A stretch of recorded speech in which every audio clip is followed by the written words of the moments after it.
दोस्तों नमस्कार। News person 24 के न्यूज़ रूम स्टूडियो से मेरा अभिनंदन स्वीकार कीजिए। आप जुड़े हैं न्यूज़ पर्सन 24 से हमारे विशेष बुलेटिन के लिए खबरें देश दुनिया से। सबसे पहले खबर पटियाला से। म्यूनिसिपल कॉरपोरेशन पटियाला में एक फ्रॉड सामने आया है जो कि वहाँ के एम्प्लॉइज ने किया बताया जाता है। मेयर कुंदन गोगिया ने प्रेस ब्रीफिंग में कहा कि कुछ पेमेंट 10 लाख के करीब है जो कि की गई है, जिसके एवज में जिस काम के लिए वो पैसे दिए गए वो काम हुआ ही नहीं। और इससे रेलेवेंट जो पेपर्स हैं जिन पर रिकॉर्ड रहता है और फाइल है रेलेवेंट जो भी, वो गायब है। वो जेई जो कंसर्न है वो कभी उसने कहा कि घर पे है, कभी कहा ऑफिस में है, तो वो अब फाइल गायब है। इसके साथ भी एक दिन पहले उन्होंने प्रेस ब्रीफिंग में कहा था कि ऐसी 7 और फाइलें भी गायब हैं। तो तकरीबन 1 करोड़ के करीब उन्होंने बोला कि फ्रॉड पहुंच सकता है। दोस्तों, पंजाब के किसी भी ऐसे महकमे में आप जाके देखेंगे, पंजाब सरकार ने खुद ही लूपहोल जितने छोड़े हुए हैं। कभी भी कोई एम्प्लॉय फ्रॉड कर लेता है, बहुत आसान है उनके लिए। जैसे कि एक फ्रॉड करना उनके लिए एक मात्र खिलौने से खेलना है। आप राजपुरा में देखिए, एक सड़क जो दोबारा से टेंडर लगने जा रहा था और पता चलता है कि वो सड़क ऑलरेडी बन चुकी है। लूपहोल्स क्या है इसमें देखिए आप। जब एक टेंडर एजेंडे में रेजोल्यूशन आता है कि ये सड़क बनानी है, तो क्या उसमें साथ जिक्र नहीं होना चाहिए कि ये सड़क लास्ट कब बनी थी, कौन कंट्रैक्टर था और कितने पैसे में बनी थी, यानी कि कितनी अमाउंट इस पे पास हुई थी, खर्च हुई थी। लेकिन उससे कहते हमारा काम बढ़ जाता है, यानी कि फ्रॉड का रास्ता खुला छोड़ दिया जाता है। एक केस में म्युनिसिपल कॉर्पोरेशन राजपुरा में केस लगा हुआ था म्युनिसिपल कॉर्पोरेशन राजपुरा द्वारा कोर्ट में, और कोई अटेंड नहीं कर रहा था म्युनिसिपल कॉर्पोरेशन राजपुरा से। अचानक लास्ट डेट को पता चलता है कि कल इस पे होना है एक्स पार्टी फैसला। तो आप सोचो, हम इनको कहते हैं आपके पास कोई डेली डायरी नहीं है इसके बारे में केसेस की, सूट फाइल रजिस्टर नहीं है कोई, उसको लगवा लो, एग्जीक्यूशन फाइल रजिस्टर लगवा लो। नहीं, हमारा काम बढ़ जाता है इससे। ये फ्रॉड के रास्ते खुद ही सिस्टम ने, पंजाब सरकार का जो सिस्टम बना हुआ उन्होंने खोल रखे हैं। इसलिए एम्प्लॉइज के लिए फ्रॉड करना बहुत आसान है।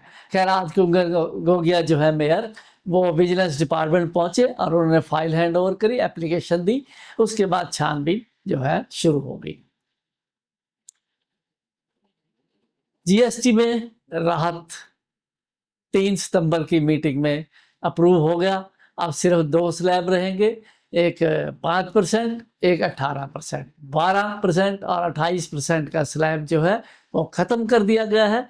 एक और स्लैब रहेगा 40% वाला, यानी कि 40% वाला, जिसमें कुछ ही आइटम्स हैं, लग्जरी आइटम, जैसे 1500 सीसी से ऊपर की कार हो गई और तंबाकू हो गया, पान मसाला हो गया, ऐसे 40% के स्लैब में आएंगे।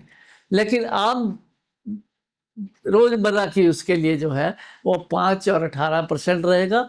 175 आइटम के ये है अनुमान है कि वो सस्ती हो सकती है।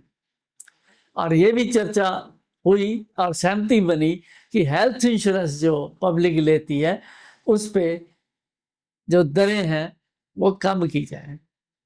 तो यानी कि जो 18% लग रहा था तो 5% तक आने की उम्मीद है। कुछ चर्चा ये भी है कि शायद इसको फ्री कर दें। लेकिन 18 से 5% भी 13% बहुत बड़ी राहत है आम जनता के लिए।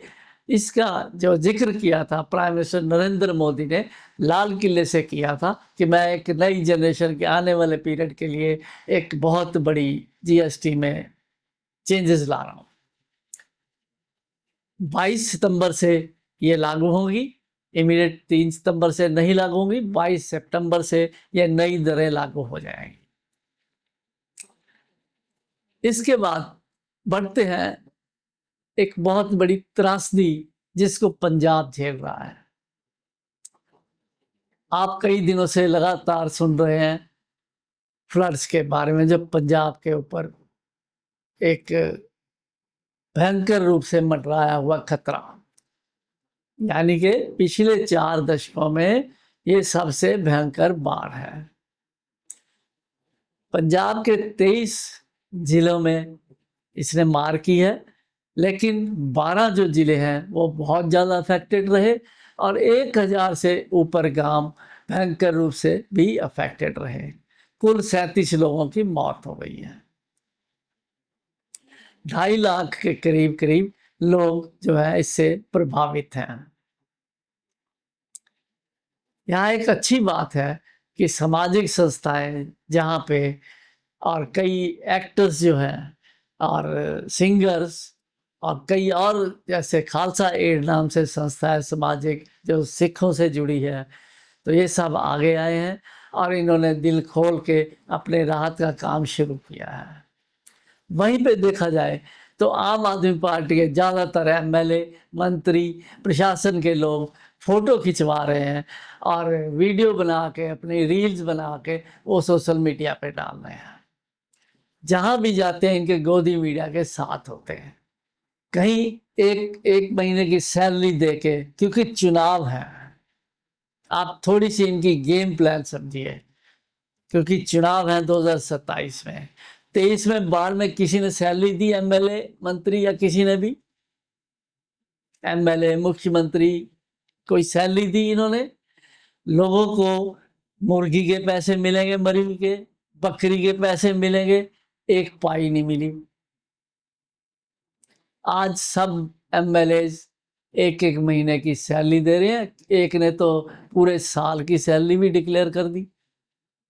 4 लोग आम आदमी पार्टी के एमएलए, उनकी ड्यूटी लगी स्थिति का जायजा लेने के लिए। बाढ़ में पानी भरा हुआ है, वहां जा रहे हैं बोट से, और बीजेपी के जनरल सेक्रेटरी हैं जो नेशनल लेवल के, चुग, उन्होंने ये बात कही कि ये लोग क्या चर्चा कर रहे थे वहां पे कि गोवा गए थे वो उससे कंपैरिजन कर रहे थे गोवा के बीच के साथ,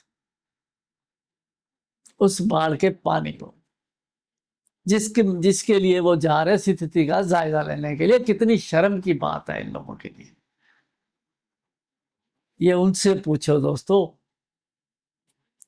जिनका सब कुछ तबाह होगा, ना जाने कितना समय लगेगा अब उनको उठने में। 6 महीने, साल, 1.5 साल, फसलें तबाह हो गई, जानवर बह गए पानी में, घर वो हो गए, टूट गए, सामान बह गया। वहीं पे मौका मिला हमारे जो विपक्ष की पार्टीज को राजनीति खेलने का। इनके लिए कोई मुद्दा हो, सीरियस से सीरियस, ये राजनीति इनके खून में है। राजनीति खेले बगैर इनको नींद नहीं आएगी। अब इतनी भयंकर, इतनी त्रासदी आपदा में है पंजाब इस समय। ये सारे कांग्रेस के लोग, भाजपा के लोग, अकाली दल के लोग, सबके सब उस पर राजनीति कर रहे हैं और इनको ये है कि हम कैसे पंजाब के लोगों का दिल जीत लें, जो इनको फायदा देगा 2027 के चुनाव में। जैसे ये सोशल मीडिया पे हम इनको देखते हैं क्या क्या ये बोल रहे हैं, तो ऐसे लगता है जो नुकसान हुआ है जान माल का, 37 लोग मरे और पता नहीं कितना इसका लॉस हुआ है, प्रॉपर्टी का, माल का, किसी का कुछ, किसी का कुछ। ऐसे लगता है जो लोग मरे हैं ये उन मुर्दों के ऊपर भी राजनीति कर रहे हैं।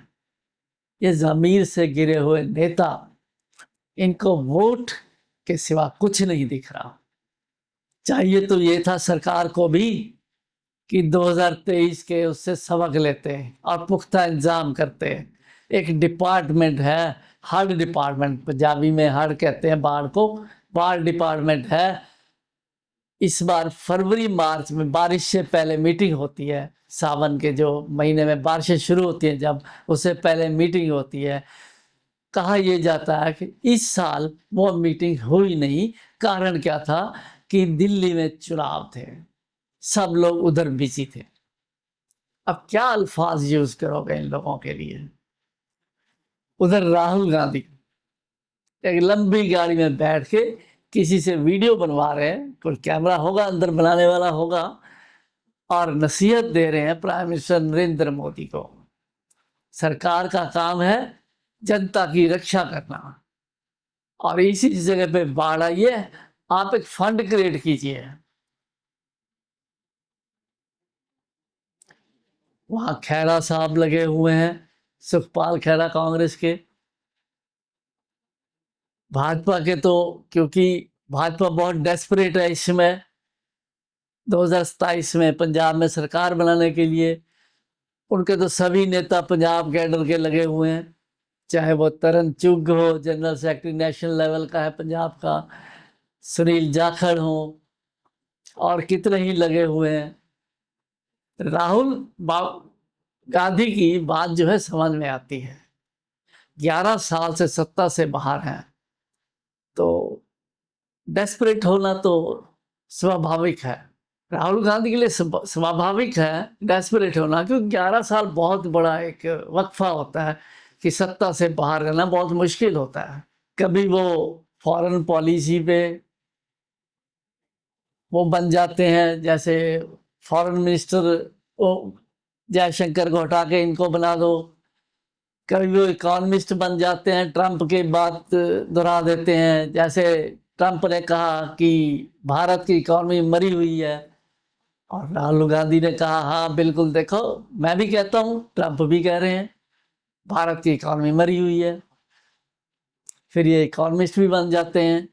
तो ये हालात हैं कि, लेकिन हम आपसे, जनता से, अपने व्यूअर से सबसे प्रार्थना करते हैं, कोई भी अगर कोई सहायता करना चाहता है अपने ही एमएलए से, उससे भी बेहतर है कि आप जो प्रशासन में बैठे लोग हैं, कहीं डिप्टी कमिश्नर है, कहीं एसडीएम है, उनसे संपर्क करें। अगर आप कोई सहायता नहीं भी कर सकते तो मिलके प्रार्थना करें कि भगवान, परमात्मा, अल्लाह, अब हमें बारिश नहीं चाहिए। तो दोस्तों, ये तो खबरें थी देश से। अब खबर विदेश से। चाइना के एससीओ मीटिंग के बाद अपना शक्ति प्रदर्शन को देख के थोड़ा राष्ट्रपति ट्रंप सकपका गए हैं। वहां किम, नॉर्थ कोरिया के प्रेसिडेंट, पुतिन रशिया के प्रेसिडेंट, और चाइना के प्रेसिडेंट शी जीपिंग, ये सब मौजूद थे स्टेज पे, तीनों वहां मौजूद थे। और जिस उसका सैन्य शक्ति का प्रदर्शन किया गया चाइना द्वारा, ये देख के ट्रंप ने एक न्यूज चैनल को कि ट्रंप, ये माफ कीजिए, पुतिन और किम दोनों अमेरिका के खिलाफ साजिश रच रहे हैं। साथ ही चाइना को भी कहा कि आपके जो आज़ादी का वो था, उसमें अमेरिका ने आपका बहुत साथ दिया था। इसके साथ ही दोस्तों, देखते हैं ट्रंप का ये जो गेम टैरिफ का है, भारत को कहाँ तक आहत करता है। लेकिन इस समय हालात, कुछ समीकरण जो कुछ है वो बदलते हुए नजर आ रहे हैं पूरे वर्ल्ड के अंदर। अब नॉर्थ कोरिया, इधर से ब्रिक्स कंट्रीज, रशिया यानी कि रूस, चाइना, ये सब एक, और इस बारे में जो एक नई चीज आई है सामने, वो है ट्रोइका।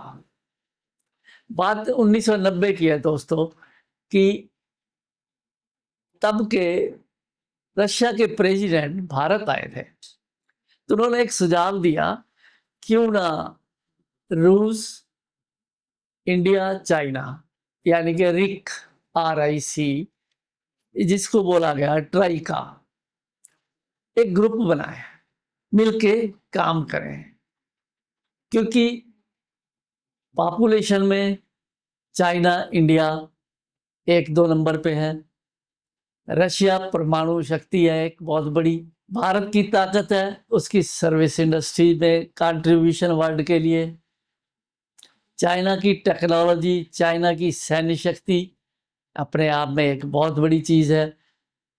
तो इसका गठन 2000 में हुआ, 2006 में एक मीटिंग भी हुई, लेकिन उसके बाद कोई मीटिंग नहीं हो पाई।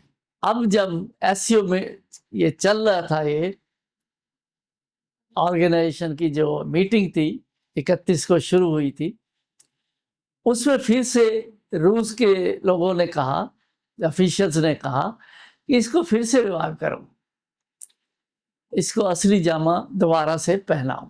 अगर ये सब हो जाता है तो ये 3, और अगर एससीओ भी मिला ले तो ये अपने आप में बहुत बड़ी ताकत रखते हैं और ये दुनिया के किसी भी समीकरण को बदलने की ताकत रखते हैं। चलिए देखते हैं। इसके साथ ही आज का ये बुलेटिन यहीं समाप्त करते हैं।